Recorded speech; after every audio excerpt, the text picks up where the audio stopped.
Vou contar agora para vocês 4 historietas que estão presentes aqui no meu livro A Viajante Inglesa, entre outras histórias que eu conto também. Um ponto interessante desse livro é a vida da Maria Graham depois que ela fica viúva e fica sem um tostão furado, tendo tomado literalmente um pé nas costas do terrível chalace das criadas portuguesas de dentro do Palácio de São Cristóvão. Gente, ela vai morar em Laranjeiras, perto de um quilombo de escravos fugidos, vai viver pobremente numa casa sem telhas, de 2 cômodos, comendo em tigela de barro como se fosse escrava, comprando comida dos quilombolas, ovos, aves, legumes, enfim, numa miséria absoluta. Ela tem que vender os seus talheres de prata, o seu bule de prata com o qual ela tomava o seu chá inglês, enfim, uma vida de miséria, mas essa mulher soube se reinventar, como muitas mulheres. Conhecê-la vale a pena. Maria Graham era fora de série. Uma personagem fascinante desse livro é o nosso Thomas Cochrane, El Diablo, o terror dos mares, que apaixonava Napoleão, que temia terrivelmente as suas ações na guerra. E ele realmente era um homem de ideias sensacionais, e é dessa forma que ele vai conquistar Salvador em plena guerra da Bahia.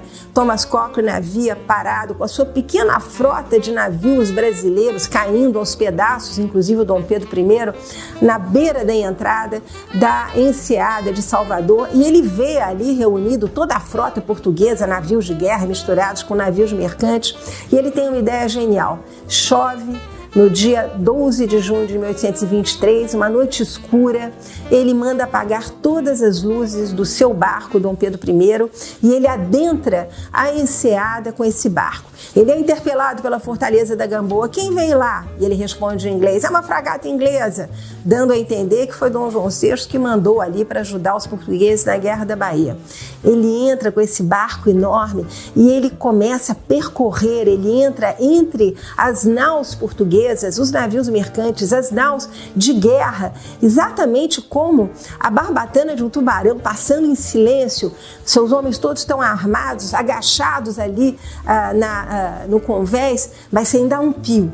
E ele sai depois, nessa noite chuvosa, sem muito vento. Ele não pode atacar os navios portugueses. Cadê o oficialato português? Está em festas na cidade de Salvador. Mas quando sabem que o Thomas Cochrane esteve como um tubarão ali no meio dos navios deles, dão ordem de embarque imediato no dia seguinte e saem correndo de Salvador, levando consigo os comerciantes portugueses, que vão ser todos presas de guerra de Thomas Cochrane, que os esperava na boca da Bahia. É que nem você entrar num quarto cheio de ratos, os ratos saem correndo pela porta e você está esperando ali na saída. Foi o que o Cochrane fez. Um aspecto interessante do livro é a Maria ter sido uma espécie de jornalista cronista dos fatos mais importantes da nossa independência. Ela estava no Rio de Janeiro no dia do Fico, dia 10 de janeiro de 1822, e ela vai acompanhar tudo. Ela sai do barco e vai ver uma procissão de gente, o povo em festa, os gritos, políticos saindo da Câmara, foguetório explodindo, as fortalezas disparando. Era Dom Pedro que tinha dito que ficava no Brasil. E 2 dias depois dessa festa, que inclusive vai até a noite, entra a noite adentro, ela vai para o Teatro Dom Pedro, onde ela vê então o jovem Dom Pedro discursar apaixonadamente para os seus súditos brasilianos. Ela vê a dona Leopoldina grávida de 7 meses, o hino brasileiro tocado várias vezes. 2 dias depois ela vai também para o Campo de Santana ver quem é o exército brasileiro.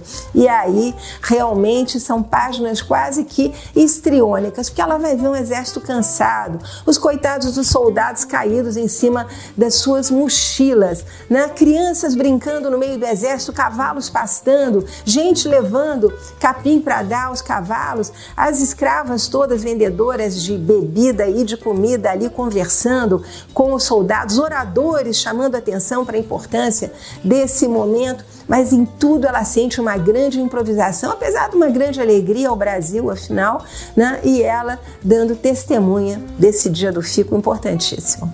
Nós sabemos que não tivemos uma independência que foi um berro dado às margens do rio Ipiranga em São Paulo, mas sim um movimento que vem lá de trás, que nós poderíamos até começar com a Inconfidência Mineira e vamos terminar em 1824, lá nas províncias do norte, com a independência do Maranhão, do Piauí, do Ceará, enfim, de todas essas províncias que ainda não estavam subordinadas a Dom Pedro I.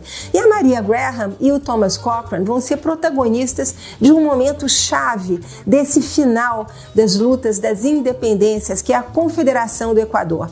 A Maria Graham está voltando da Inglaterra, onde ela tinha ido comprar livros para a nossa princesa, Dona Maria da Glória, futura rainha de Portugal. Ela ia ser governanta dessa princesa, e encontra com o Thomas Graham, que está com a sua nau Dom Pedro I parada, todos os canhões voltados para a cidade de Recife, onde havia ainda um rescaldo da Confederação do Equador.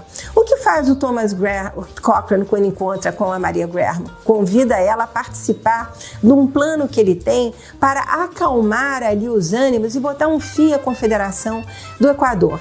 O Thomas Cochrane sabia que ela tinha conhecido numa vinda anterior ao Brasil o Manuel de Carvalho, que era o chefe da Confederação. A Confederação estava em pedaços, o exército era constituído por crianças e velhos, ele estava isolado, né, como chefe liberal, o movimento todo de independência e de adesão ao imperador já ia livre, né?